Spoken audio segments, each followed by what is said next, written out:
আজ আমাদের রং শুরু হয়ে গেছে আর আজকের সবাইকে হ্যাপি হোলি জানাই আমাদের পরিবারের পক্ষ থেকে সবাইকে সবাই সুস্থ থাকো, ভালো থাকো। অবশ্যই খেয়াল রেখো রং মাখার আগে আবির ছাড়া অন্য কিছু না ব্যবহার করাই ভালো, এবং যদি সেটা অবশ্যই ভালো আবির হয়, ঠিক আছে? এটা সবসময় খেয়াল রাখবে।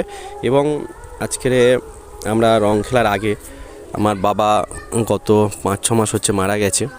5 মাস একটু মানে কমই হবে, 4 মাস একটু এরকম মারা গেছে। তা আমরা প্রথমে বাবার ফটোতে আমরা রং দেবো, তারপরে আমাদের হোলি খেলা শুরু হবে বা আবির খেলা শুরু হবে।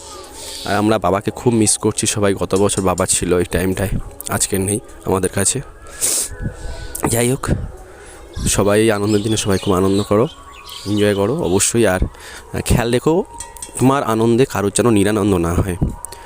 সবসময় এটা সবার দায়িত্ব বা কর্তব্যের মধ্যে পড়ে। অবশ্যই কোনো প্রাণী যাদেরকে রং দেবে খুব সাবধানে চেষ্টা করবে, বিশেষ করে এমন কোনো রং তাদের ক্ষেত্রে ইউজ করবে না যাতে তাদের শরীরে সমস্যা হয়।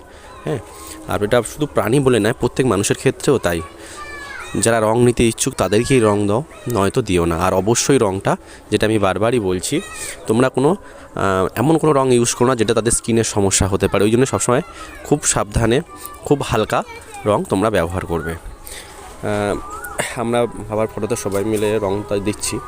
দেওয়ার শেষে আমরা যাব মন্দিরে রং দেবো। মন্দিরে রং দেওয়ার পরে আমরা যাব, তারপরে আত্মীয় স্বজন প্রত্যেক সুনন্দা চলে এসছে মন্দিরে রং দেবে। মন্দিরে এসে রং দেওয়া শুরু করে দিয়েছে।